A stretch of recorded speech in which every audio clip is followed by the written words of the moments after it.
22 years. Yeah, 22 years of what everyone calls a perfect marriage. And James still has no idea. Today he gave me diamond earrings for our anniversary. He says I'm the most beautiful woman in his life. I did a lot to become who I am now, and he'll never know what that happiness really cost me. On May 25th, 2024, the body of 42-year-old Nicole Williams was found in a house on Barber Lane in Austin. The woman was found dead on the 22nd anniversary of her wedding. The investigation revealed that the victim's husband had learned of his wife's transgender past and committed the murder in a state of emotional distress.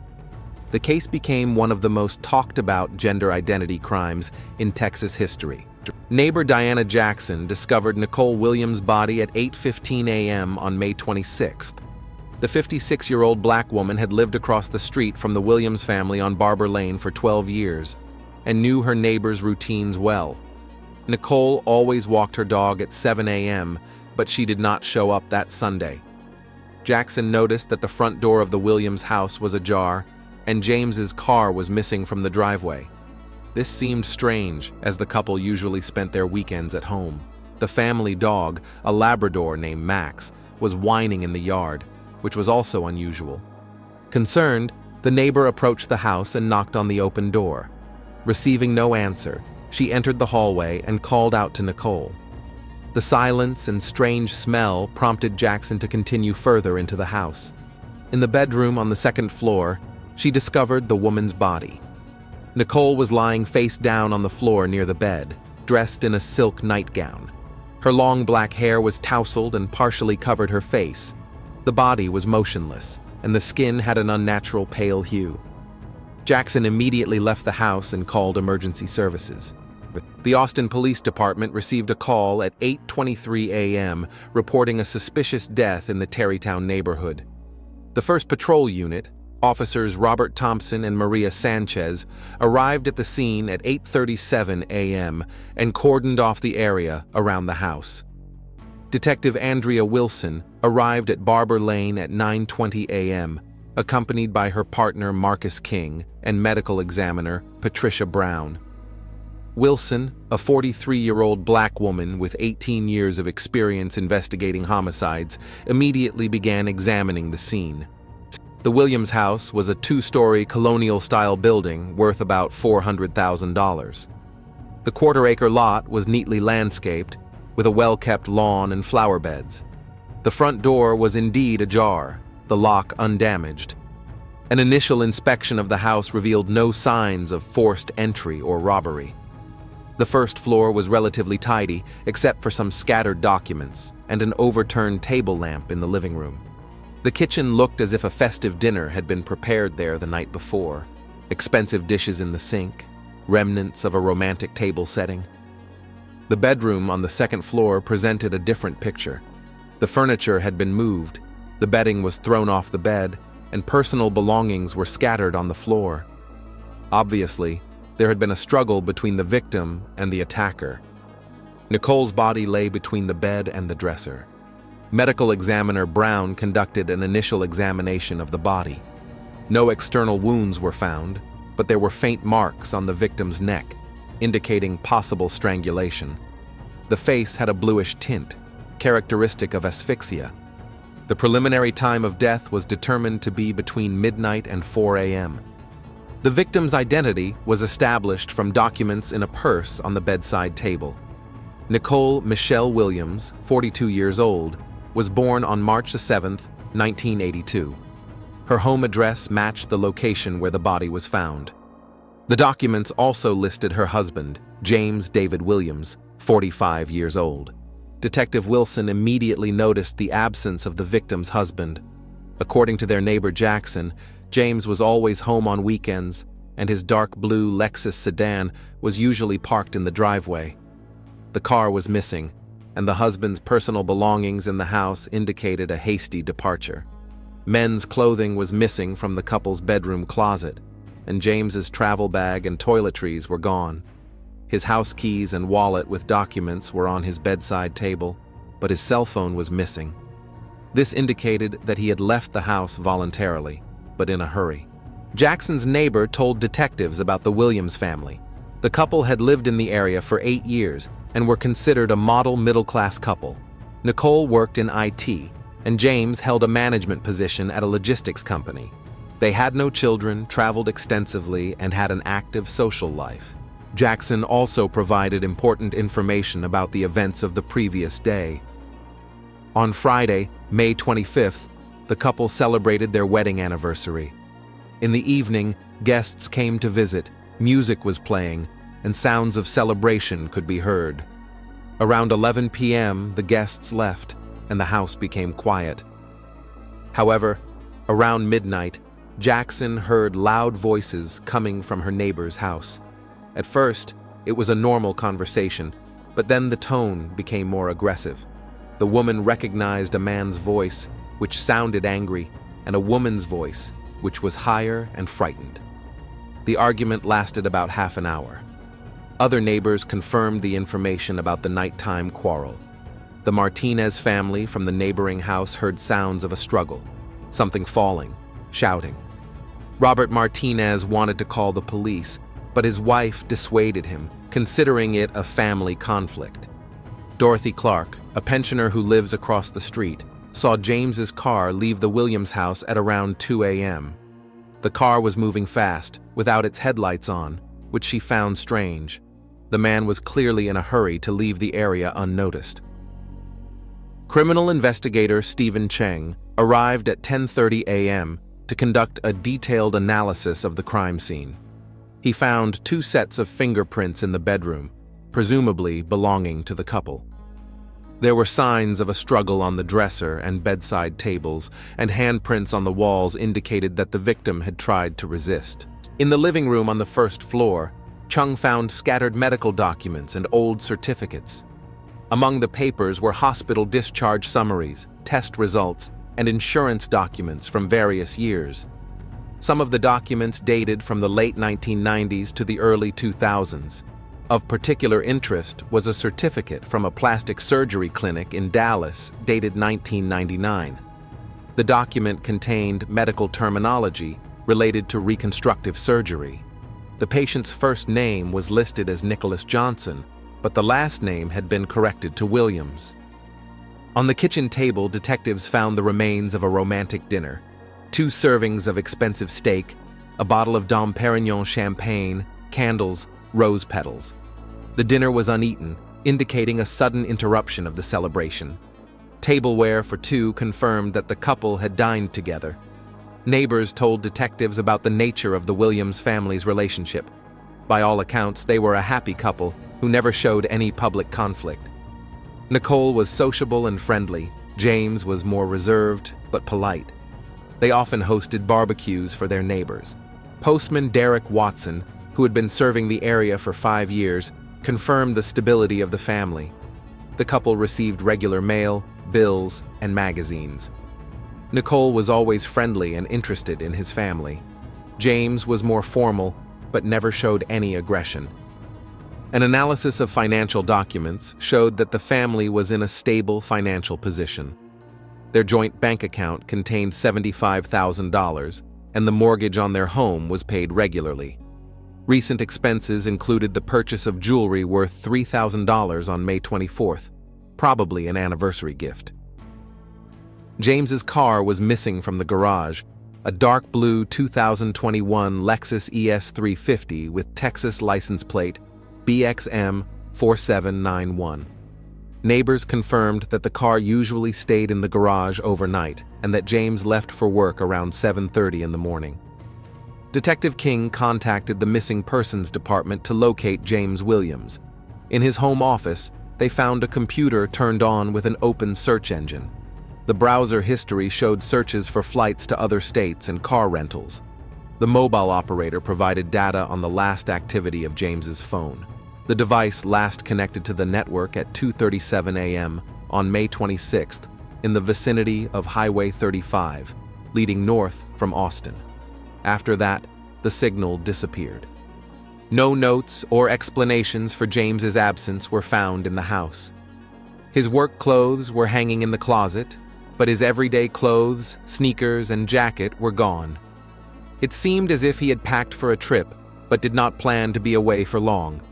Security cameras from neighboring houses recorded James's car leaving at 2:04 a.m. The recording shows a dark sedan leaving the driveway without its headlights on and heading down Barber Lane toward the main road. Detective Wilson contacted the couple's employers for additional information. Nicole worked as a senior systems analyst at Austin Digital Solutions, a technology company, with an annual income of $85,000. Her colleagues described her as a high-caliber professional. James was a regional manager at Texas Cargo Hub, a logistics company, with an annual income of $120,000. His immediate supervisor reported that James had taken vacation from May 25th to May 29th to celebrate his wedding anniversary. An analysis of phone calls showed that on May 25th, Nicole called a restaurant to confirm a dinner order for delivery. She also contacted a jewelry store, probably about a gift for her husband. The last call was made at 7:40 p.m. to her friend Monica Davis. Davis told detectives about her conversation with Nicole the day before the murder. Her friend was in a great mood and talked about her plans for the anniversary celebration. She mentioned an expensive gift from her husband, diamond earrings, and her gift to him, a vintage Swiss watch. In the couple's bedroom, detectives found gift boxes containing the gifts mentioned. The earrings were on Nicole's dressing table, and the watch was on James's bedside table. This confirmed that the exchange of gifts had taken place before the conflict began. The medical examiner preliminarily determined the cause of death to be suffocation, but a complete autopsy was required for an accurate conclusion. Minor injuries were found on the victim's body, indicating a struggle, but no weapons were used. By noon on May 26th, detectives had sufficient grounds to suspect James Williams of murdering his wife. All the evidence pointed to a domestic dispute that escalated into violence and an attempt to flee the scene of the crime. A warrant was issued for James Williams on suspicion of murder. Descriptions of the suspect and his car were sent to all law enforcement agencies in Texas. Special attention was paid to airports, train stations, and car rental locations. The house on Barber Lane was sealed off for further investigation. Neighbors were shocked by the news of the tragedy in a family that everyone considered exemplary. Many refused to believe that James was capable of murder. Preliminary information about the case was not disclosed to the press until all the circumstances of the crime had been established. Detectives began studying the couple's biographies and searching for motives that could have led to the tragedy on their 22nd wedding anniversary. Detective Wilson began gathering information about the Williams biographies on the morning of May 27th, contacting their employers, friends, and acquaintances. Studying the personalities of the victim and the suspect was necessary to understand the possible motives for the crime and the dynamics of their 22-year relationship. Nicole Michelle Williams was born on March 7, 1982, in Houston to a middle-class family. Her mother, Gloria, worked as an administrator at a medical clinic, and her father, Robert, was an engineer at an oil company. Nicole was an only child and showed an aptitude for mathematics and computer science from an early age. After graduating from high school in Houston with honors, Nicole enrolled at the University of Texas at Austin to study computer science. She received her bachelor's degree in information technology in 2004 and was immediately hired by a local technology company. Her university colleagues described Nicole as a determined and talented student who easily grasped complex programming concepts. She was actively involved in student projects, was a member of the computer club, and received several scholarships for academic achievement. James David Williams was born on August 12, 1979, in the small town of Tyler in East Texas. His family had conservative traditions. His father, William, worked at a local bank, and his mother, Mary, was a housewife and an active member of the Baptist Church. James was the eldest of 3 children. At school, James showed leadership qualities, was captain of the football team, and participated in student government. After graduating from high school, he enrolled at the University of Texas at Austin in the business administration department, receiving a partial athletic scholarship. James specialized in logistics and supply chain management. He was an active member of a fraternity and participated in various sports and community activities. He graduated from the university in 2002 with a bachelor's degree in business administration. Nicole and James met in September 2002 at a University of Texas at Austin alumni party. The event was held at a popular bar in the city's student district. Nicole had recently started working as a programmer at a startup, while James was looking for a job after graduating. Their first meeting was accidental. They found themselves in the same group of mutual acquaintances from university. James was attracted to Nicole's appearance and intelligence, while she appreciated his confidence and sense of humor. Despite their different majors, they discovered they had common interests, a love of travel and sports. Their first date took place a week after they met at a restaurant in downtown Austin. James impressed Nicole with his manners and serious plans for the future. Nicole was attracted to his independence and professional ambitions, which was unusual for girls from his conservative circle. The relationship developed rapidly. Within a month, they were seeing each other regularly, and 3 months later, James introduced Nicole to his parents in Tyler. James's family welcomed her warmly, although his mother was initially cautious about the independent career woman. In December 2002, James got a job as a manager at the logistics company Austin Transport Group, and Nicole got a promotion at her startup.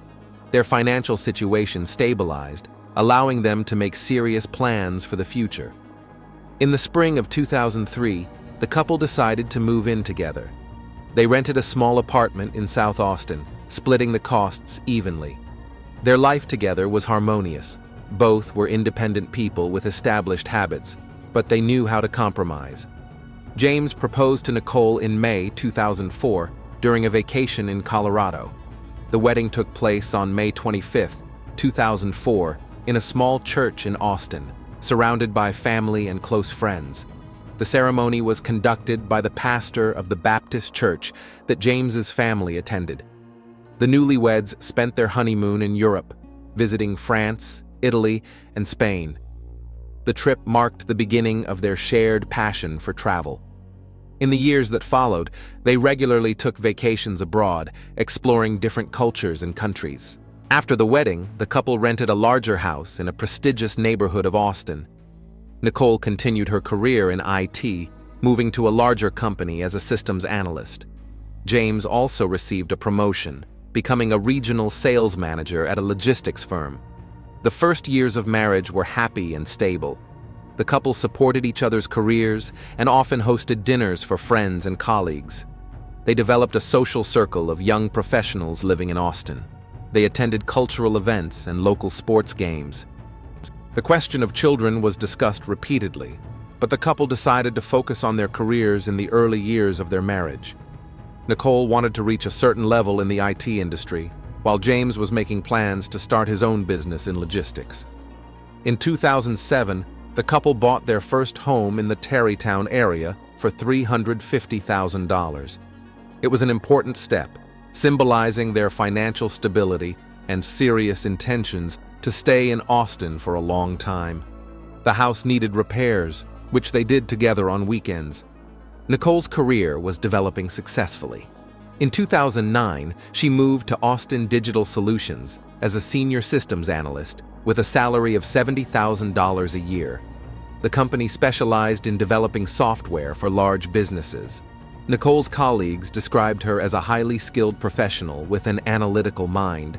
She easily found solutions to complex technical problems and was a reliable team member. Management valued her professionalism and ability to work with clients. James also achieved career success. In 2011, he moved to Texas Cargo Hub as a regional manager with an annual income of $100,000. The company was involved in organizing cargo transportation throughout the southwestern United States. James's subordinates noted his organizational skills and fair treatment of employees. He knew how to motivate his team and plan logistics operations effectively. Clients trusted his professionalism and reliability. In 2013, the The couple sold their first house and bought their current home on Barber Lane for $420,000. The new house was more spacious and located in a more prestigious neighborhood. The move symbolized their social growth and financial achievements. The couple had a busy social life. They were members of a country club and regularly played golf on weekends. Nicole participated in charity events to support technology education. James was a member of a professional logistics association. Friends of the family described the couple as a harmonious pair who successfully balanced their careers and personal lives. They often hosted barbecues at their home, traveled with other couples, and participated in corporate events for both companies. Nicole was known among her friends as an excellent hostess and an interesting conversationalist. She was passionate about cooking, especially Mediterranean cuisine. She brought many recipes back from her travels and adapted them for home cooking. James had a reputation as a reliable friend and caring husband. He was a practical man who loved to work with his hands, repairing the house and tending the garden. Neighbors often turned to him for advice on household matters. The family's financial situation was stable. Their combined annual income exceeded $200,000, which allowed them to live a comfortable middle-class life. They regularly saved money for retirement and had good health insurance through their employers. The couple bought quality items, preferring to spend more on durable goods. They had expensive cars, modern appliances, and high-quality furniture. They did not skimp on travel and entertainment, but at the same time planned their budget wisely. Relationships with relatives varied. James's family and Tyler communicated regularly with the couple, and they attended all important holidays and family events. James's parents were proud of their son and his wife's successes. Contact with Nicole's family was less close. Her parents divorced when she was 25, and each started a new family. Nicole maintained relationships with both parents, but they saw each other less often due to geographical distance and complicated family circumstances. The question of children came up periodically in conversation, especially when the couple's friends began to start families. Nicole explained their lack of children by their desire to focus on their careers, and James supported this decision, although he sometimes expressed regret. By 2020, the couple had reached the peak of their career success. Nicole received another promotion to senior systems analyst with a salary of $85,000. James became a regional director with an income of $120,000 per year. The COVID-19 pandemic did not greatly affect their financial situation. Nicole easily transitioned to remote work, and James continued to manage logistics operations, which even increased due to the growth of online commerce. In recent years, the couple has begun to spend more time at home pursuing their hobbies. Nicole became interested in gardening and growing organic vegetables. James began collecting vintage watches and studying the history of watchmaking. Their marriage was considered one of the most stable among their circle of friends. Over the course of 22 years, they experienced the usual crises of family life, but managed to maintain mutual love and respect. Their friends often held them up as an example to young couples. The couple always celebrated their wedding anniversaries in a particularly festive manner. It was their tradition to choose a new place to celebrate each year. In different years, they traveled to San Antonio, New Orleans, and Santa Fe. They decided to celebrate their 22nd anniversary at home with close friends. Preparations for the anniversary began a month in advance. Nicole ordered an expensive restaurant dinner to be delivered to their home, while James chose a gift at a jewelry store. They planned a small party for 10 of their closest friends, followed by a romantic dinner for just the two of them. Colleagues of both spouses noticed their good mood in anticipation of the anniversary. Nicole talked about her plans for the celebration and showed photos of the expensive gift from her husband. James also shared his plans for the holiday weekend with his colleagues. The day before the tragedy, there were no signs of trouble. The couple finished work early to prepare for the celebration. Nicole picked up the dinner she had ordered from the restaurant, and James bought champagne and flowers. They spent the evening of May 24th at home, preparing to welcome their guests. By all outward appearances, the Williams family was the embodiment of the American dream: successful careers, a beautiful home, a stable relationship, and high social status. No one around them suspected the secrets that could destroy this idyllic picture in one night. A detailed reconstruction of the events of May 25th began with an analysis of the testimony of friends of the couple who attended the anniversary party, as well as an examination of physical evidence found in the house. Detective Wilson established the chronology of the celebration and figured out what exactly led to the tragic ending of that day. The day of their 22nd wedding anniversary began like any other Friday for the Williamses. Nicole woke up at 7 in the morning and made breakfast for herself and James. According to the testimony of their neighbor, Mrs. Jackson, who saw them through her kitchen window, the couple looked happy and were chatting animatedly at the table. James left for work at 7:30 a.m., as usual. His colleagues noted his elevated mood and eagerness to finish the workday early. The regional director reminded his subordinates several times about the importance of today and asked them not to disturb him after 3 p.m. unless absolutely necessary. Nicole worked from home, which was her usual practice on Fridays. Her colleagues on the video conference noted that she was in a great mood, smiled often, and mentioned her plans for the evening. During her lunch break, she went to a jewelry store to buy a gift for her husband, a vintage Swiss watch worth $4,000. Robert Clark, a salesman at Austin Fine Time, remembered the purchase because Nicole took a long time to choose between several models and was interested in the history of each watch. She settled on a model from the 1950s with a complex mechanism, explaining that her husband collected vintage watches. Preparations for the party began around 2 o'clock in the afternoon. Nicole ordered dinner from Cedar Park, an expensive restaurant specializing in steaks and seafood. The order included marbled beefsteaks, lobsters, several side dishes, and dessert for 10 people. James returned home at 3 o'clock in the afternoon with a bouquet of 24 red roses and a bottle of Dom Perignon champagne. He also picked up the diamond earrings he had ordered the day before from Austin Diamond Jewelry Store, worth $3,000. The salesperson noted his excitement and desire to make the surprise perfect. The couple spent the afternoon decorating the house for their guests. Neighbors saw them hanging garlands in the yard, arranging candles, and setting up the music system. They looked like a couple in love, despite being married for 22 years. The first guests arrived at 6 in the evening. They were the couple's closest friends, 4 couples from their social circle.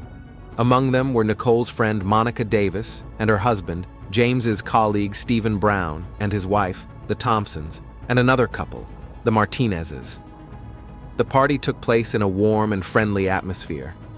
The guests noted the wonderful mood of the jubilarians, their attention to each other, their jokes, and their memories of their years together. Nicole looked elegant in a new cocktail dress, and James looked happy and proud of his wife. The exchange of gifts took place at 8 o'clock in the evening, in the presence of all the guests.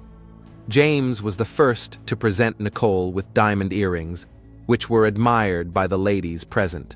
Nicole cried with happiness and hugged her husband for a long time, thanking him for his attention and love. Nicole gave James a vintage watch, telling him in detail about its history and mechanism. James was touched by the attention to his hobby and immediately put the watch on his wrist. The guests applauded the beautiful couple, some even comparing them to newlyweds. Dinner was served at 9 o'clock in the evening in the dining room, decorated with candles and flowers.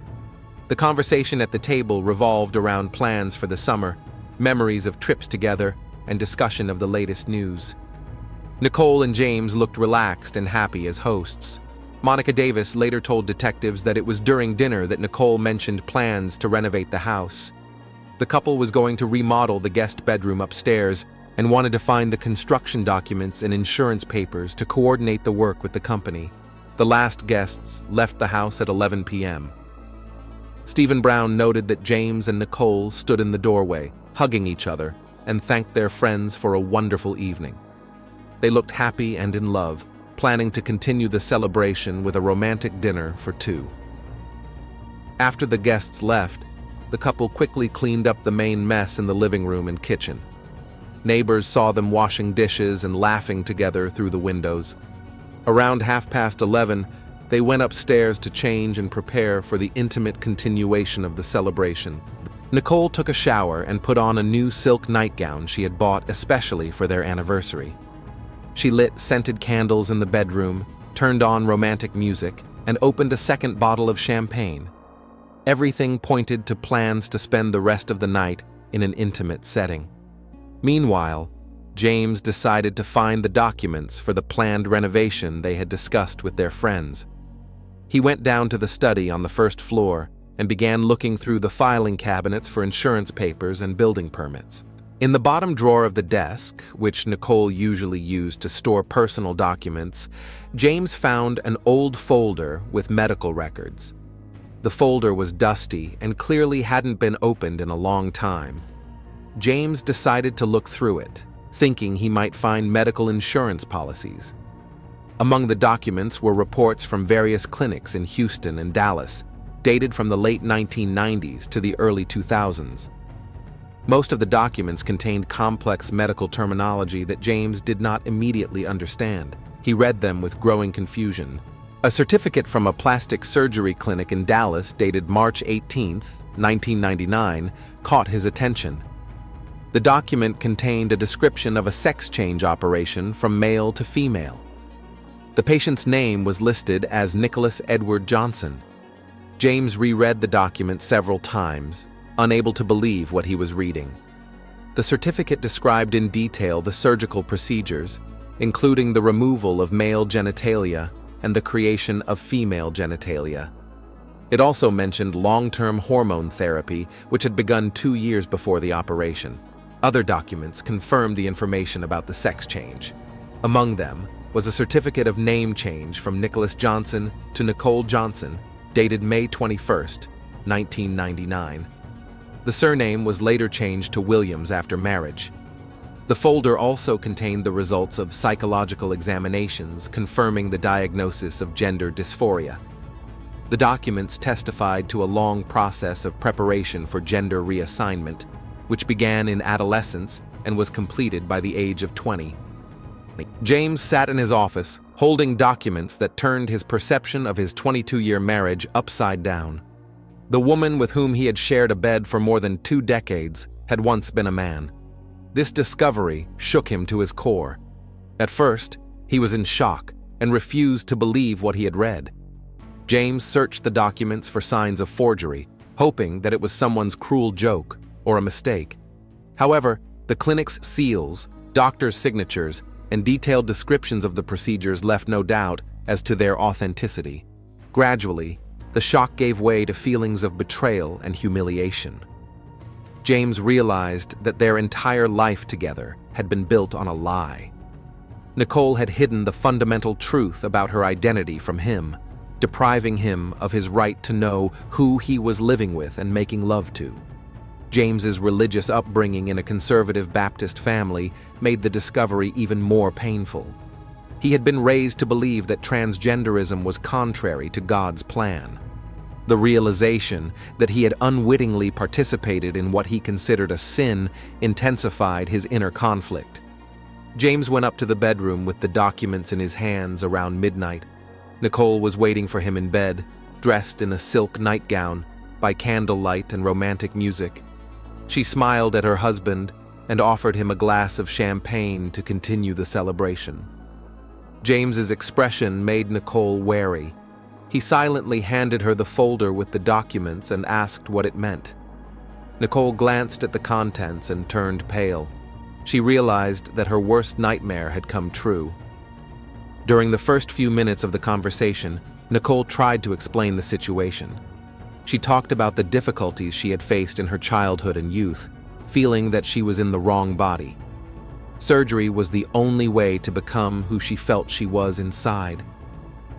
Nicole emphasized that she had hidden her past not out of malice, but out of fear of losing James's love. She was afraid that he would not understand and would reject her if he learned the truth. Over the years of their marriage, she had wanted to tell him many times but could not find the right moment. James listened to his wife's explanations with growing anger. He felt deceived and used. In his view, Nicole had deprived him of his right to choose by hiding information that could have influenced his decision to marry her. He felt like the victim of a 22-year-long lie. The conversation quickly escalated into an argument. James accused Nicole of deceit and demanded an explanation as to why she had not told him the truth before the wedding. He spoke of feeling humiliated, of their marriage being based on a lie, of not knowing who his wife really was. Nicole tried to defend herself, explaining that she had always been a woman inside, and that the surgery had only brought her body in line with her self-perception. She insisted that the love between them was real, that her physical past should not define their relationship. Nicole's arguments only intensified James's rage. He felt that she was still deceiving him even now, trying to justify her lies. In his conservative worldview, a man could not become a woman, regardless of surgery and hormones. The argument grew louder. Neighbors heard raised voices and the sound of objects falling. At one point, James threw a folder of documents on the floor, scattering papers across the room. He paced around the bedroom, waving his arms and shouting accusations. Nicole cried, begging her husband to calm down and talk calmly. She tried to hug him, but James pushed her away, saying that he could no longer touch her, knowing the truth. His words hurt Nicole more than physical blows. The quarrel culminated when James declared that their marriage had been a farce from the beginning. He shouted that Nicole had stolen 22 years of his life and deprived him of the opportunity to have a real family with a real woman. These words finally broke Nicole. Around 1 a.m., the argument reached its peak of aggression. Neighbors heard the sounds of a physical struggle, screams, and furniture being knocked over. Nicole screamed, begging James to stop, but he was beside himself with rage and feelings of betrayal. The last sounds from the Williams house were recorded around 1:30 in the morning.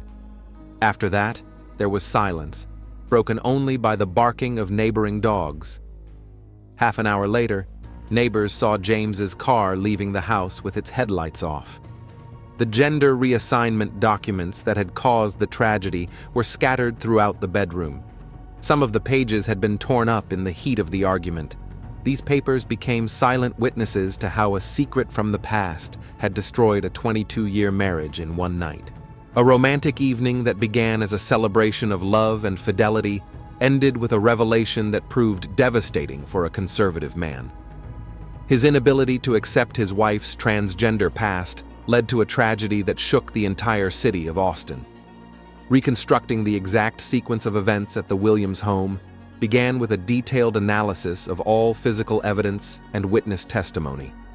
Detective Wilson worked with forensic scientist Stephen Cheng and medical examiner Patricia Brown to piece together the full picture of the tragedy. The first testimony about the family quarrel came from neighbor Diana Jackson, who lived across the street. She said that around midnight on May 25th, she heard loud voices coming from the Williams house. At first, it was a normal conversation, but then the tone became more aggressive and threatening. Jackson could distinguish a man's voice, which sounded angry and accusatory, and a woman's voice which was higher and frightened. The woman was clearly crying and trying to explain something. The neighbor heard doors slamming, objects falling, and sounds of a struggle. The Martinez family, who lived to the left of the Williams, confirmed the information about the nighttime quarrel. Robert Martinez woke up around 12:30 a.m. to loud shouting. He heard a man yelling about lies and deception, and a woman begging him to stop and listen to her explanation. Martinez also heard the sounds of a physical struggle, furniture falling, objects breaking, blows against the walls. At one point, the woman screamed in pain, which made him consider calling the police. However, his wife dissuaded him, considering it a family conflict. Dorothy Clark, a pensioner from the house opposite, saw a dark blue sedan leave the Williams garage at around 2 a.m.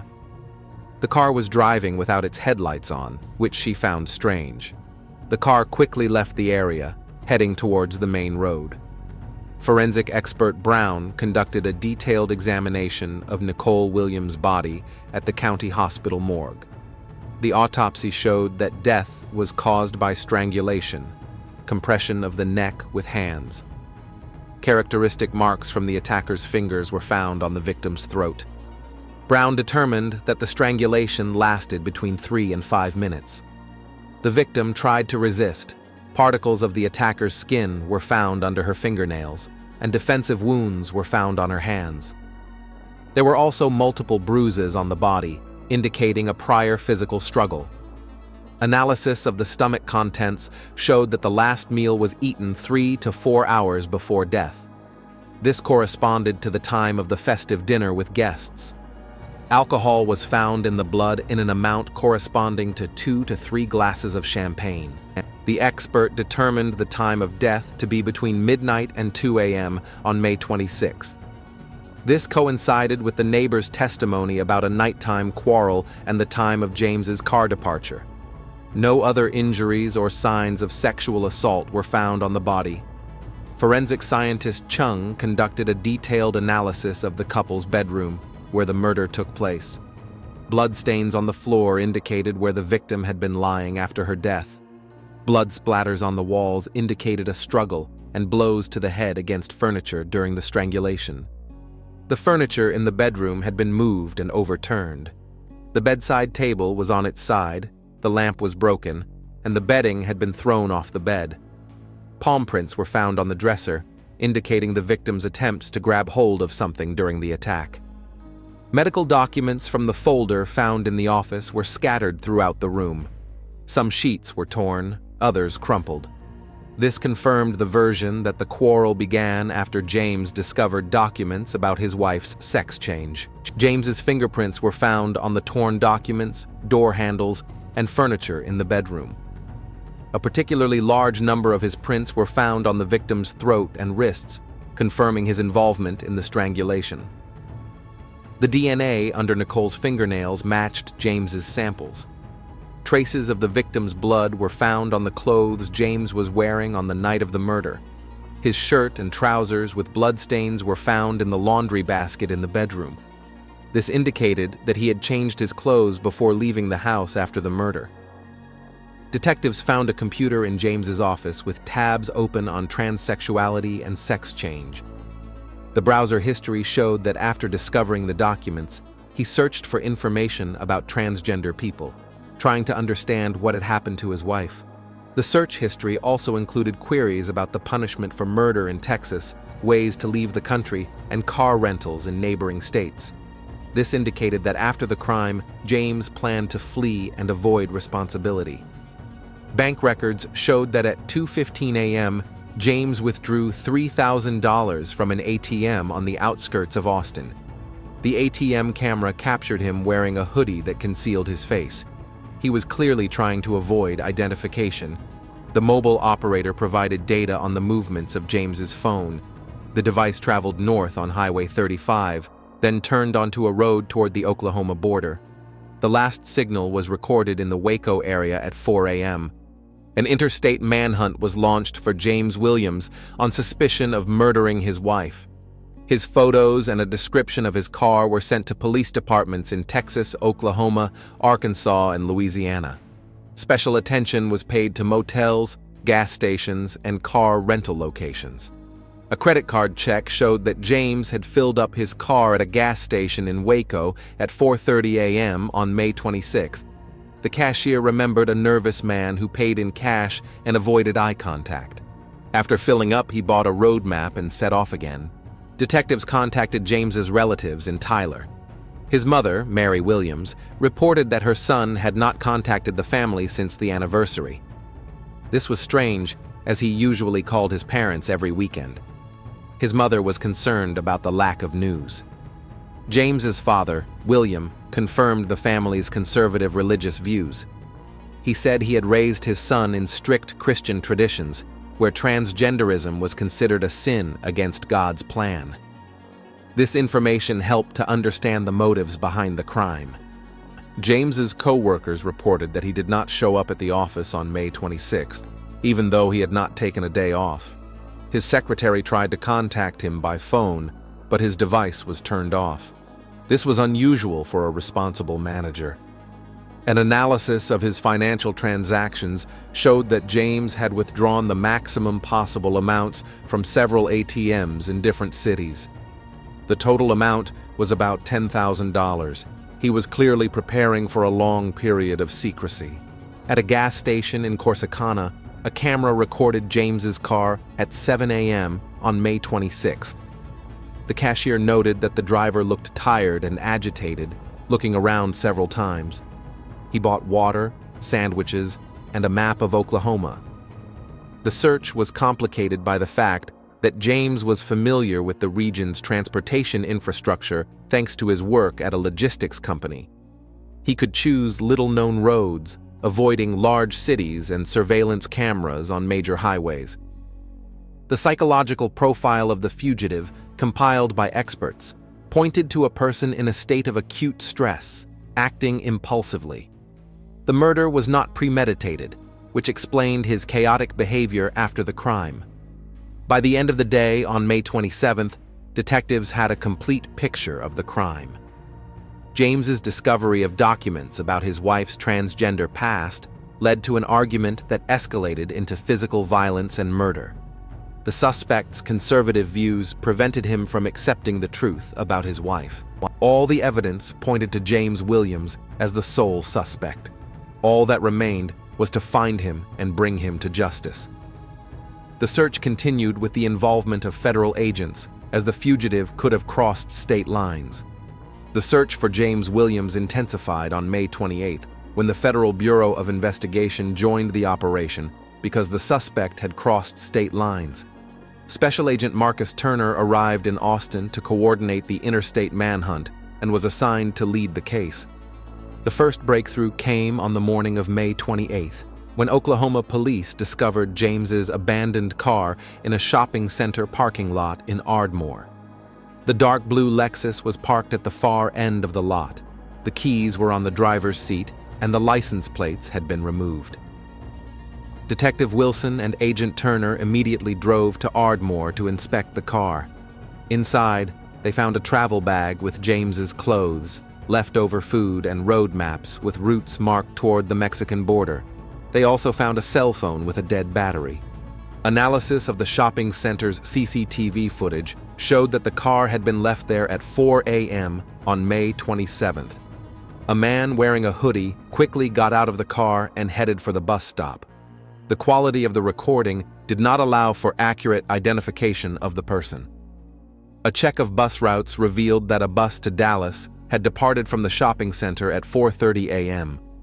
The driver confirmed that he had seen a nervous passenger in a hoodie who paid in cash and avoided conversation. This lead took the investigation in the wrong direction. While detectives focused their search on the Dallas area, James's younger brother, Robert Williams, was actively helping the fugitive hide. The 37-year-old mechanic from Tyler received a call from his brother early in the morning on May 27th asking for help. James did not tell his brother the details of what had happened, only that he was in serious trouble and needed a place to hide.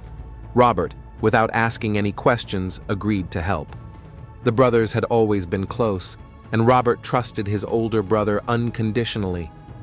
Robert met James at an abandoned gas station 30 miles from Tyler and drove him to a hunting cabin in the woods that belonged to their late uncle. The cabin was located in a remote area and was rarely visited by relatives. It seemed like the perfect hideout. For 3 days, Robert supplied his brother with food, clothing, and news about the search. He bought groceries at different stores so as not to attract attention and carefully covered his tracks. Robert also gave James his spare cell phone. The false trail in Dallas bought James some time, but it couldn't last forever. On May 29th, detectives realized they had been misled when a check of all bus stations and motels in Dallas yielded no results. The search returned to East Texas. Agent Turner decided to thoroughly check all of James's relatives and friends in the Tyler area. Special attention was paid to his younger brother Robert, who seemed to be the most likely ally. However, The first attempts at questioning led to nothing. Robert convincingly pretended to be unaware of his brother's whereabouts. He told investigators that James had not contacted him since the anniversary, that he was concerned about the news of the murder, and that he was willing to help in the search. His act was so convincing that the detectives believed him. The breakthrough came by chance on May 30th, when local ranger David Cole was patrolling a forest area near Tyler and noticed smoke from a campfire near an old hunting cabin. This seemed strange, as hunting season had not yet begun and the cabin was considered abandoned. Cole decided to check the source of the smoke and found signs that the cabin was inhabited: fresh tire tracks, trash, and food scraps. He immediately contacted the local sheriff, who passed the information on to detectives in Austin. The arrest operation began. Detective Wilson, Agent Turner, and a SWAT team surrounded the hunting cabin early in the morning on May 31st. The operation was carefully planned to avoid armed resistance. No one knew if the suspect had a weapon or how desperate he was. James surrendered without resistance when he heard the demand to come out with his hands up through a megaphone. He looked exhausted and depressed after 5 days of wandering. He was wearing dirty clothes, his beard had grown out, and his eyes were red from lack of sleep and stress. James did not say a word when he was arrested. He silently allowed himself to be handcuffed and put into a police car. He seemed relieved that his escape was over. Physically, he did not resist, but emotionally, he seemed completely broken.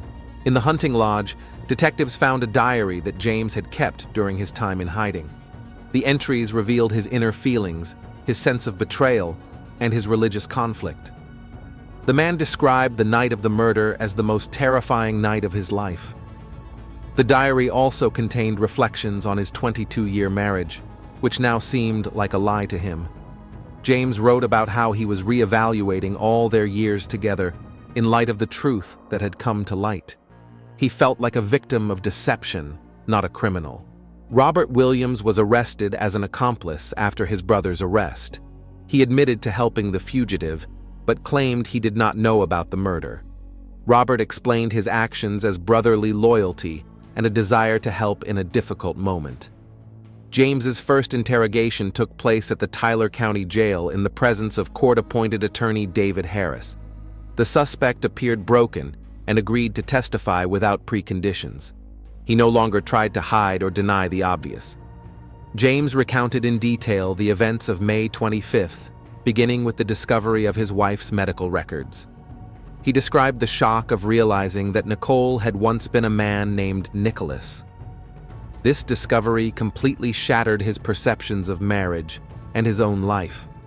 The suspect explained his reaction by citing his conservative religious upbringing in a strict Baptist family. Transgenderism contradicted all his beliefs about divine design and the natural order. He felt that he had become an unwitting participant in what he considered a sin. James spoke of a deep sense of betrayal and humiliation. He believed that Nicole had deprived him of his right to choose by concealing fundamental information about her identity. 22 years of intimacy now seemed like a nightmare to him, rather than a happy marriage. In his testimony, James admitted that he lost control during the argument. Anger and disgust took over his mind. He did not plan to kill his wife, but he could not stop himself once he started strangling her. The realization of what he had done only came after Nicole's death.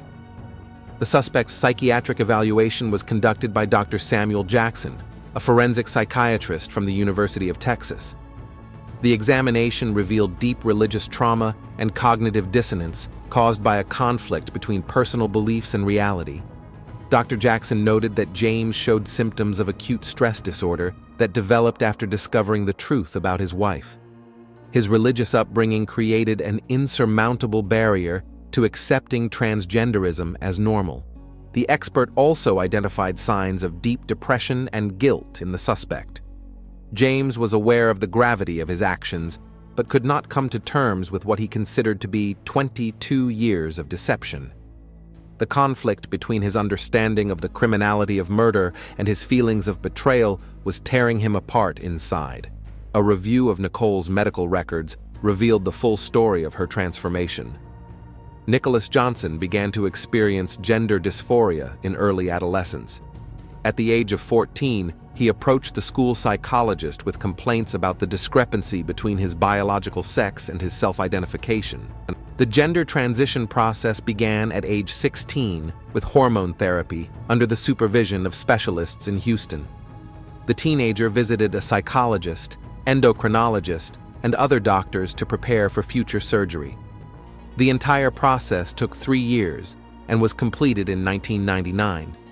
The sex reassignment surgery was performed at a specialized clinic in Dallas by one of the best surgeons in the country.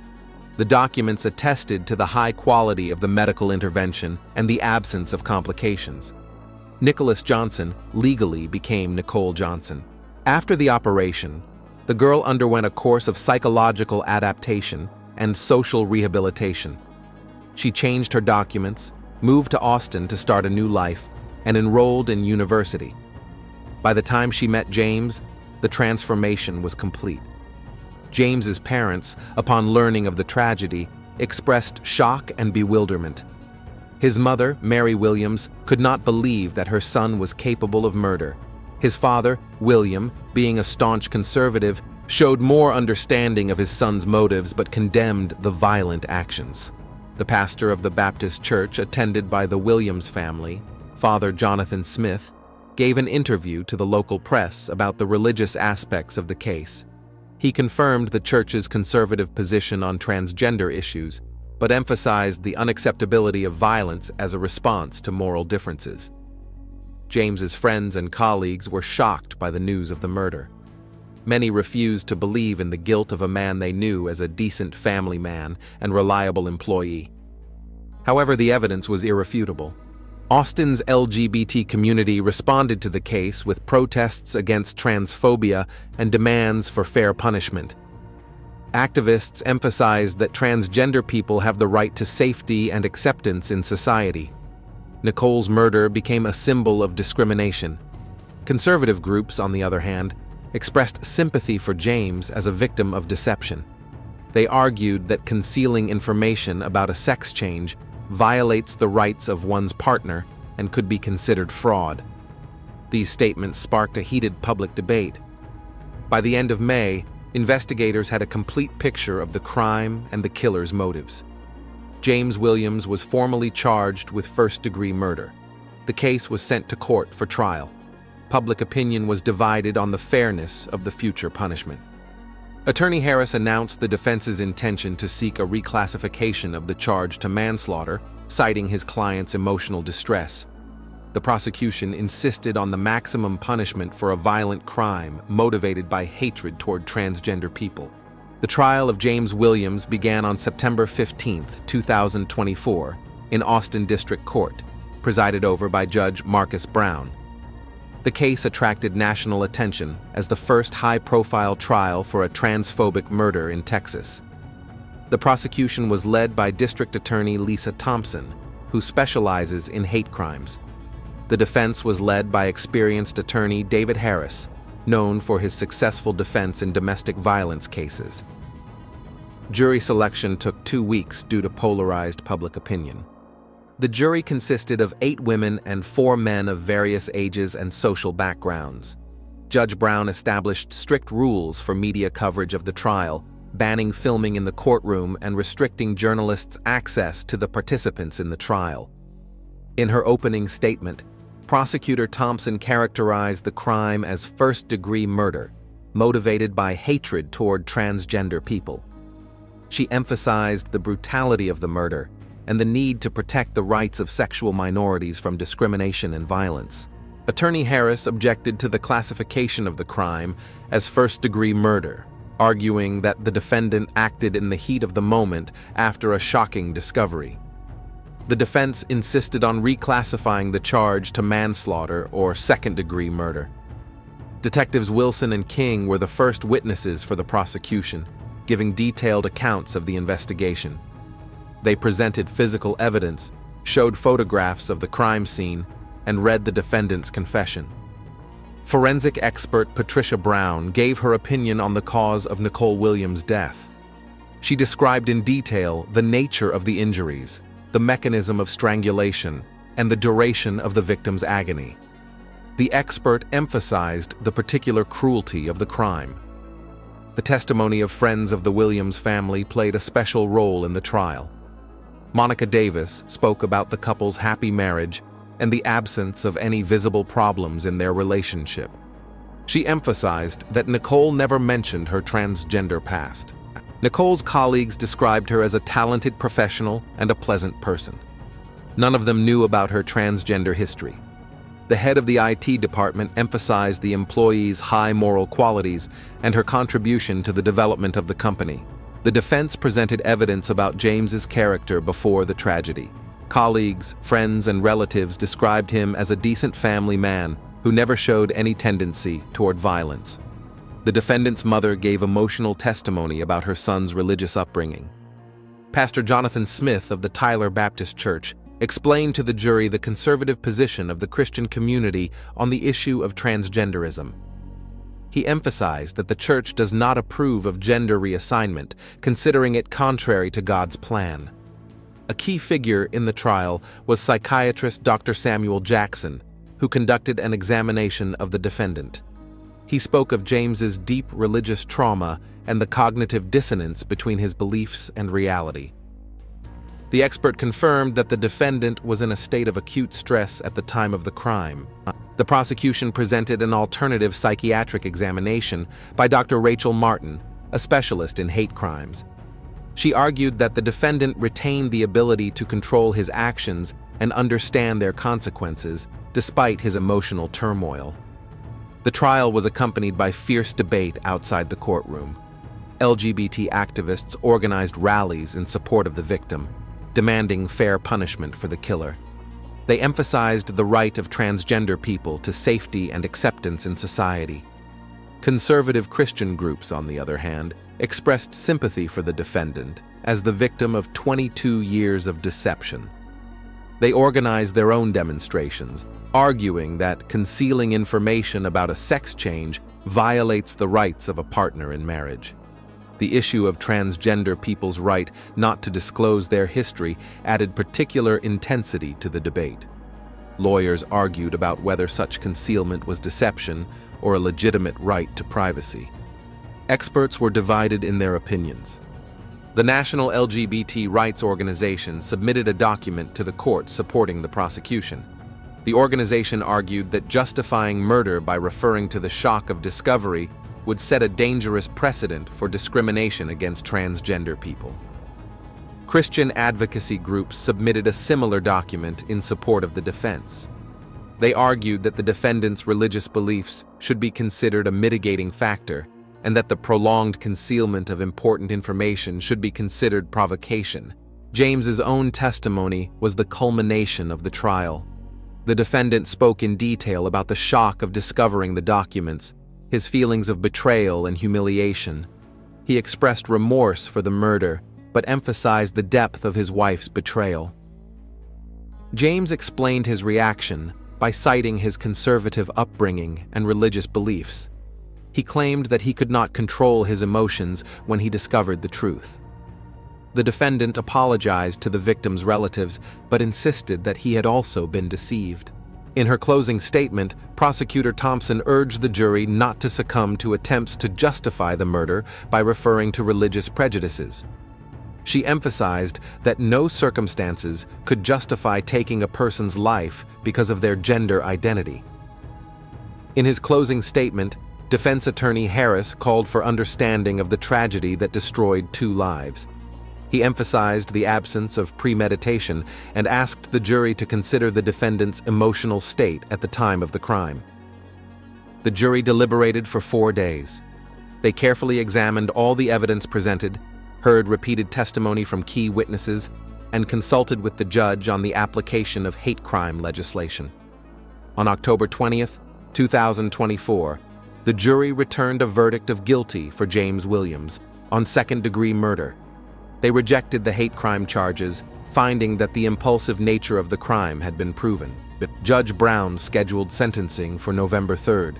He took into account the severity of the crime, the defendant's guilty plea, and his lack of a criminal record, but also considered the public resonance of the case. On November 3rd, James Williams was sentenced to 25 years in prison without the possibility of parole for 15 years.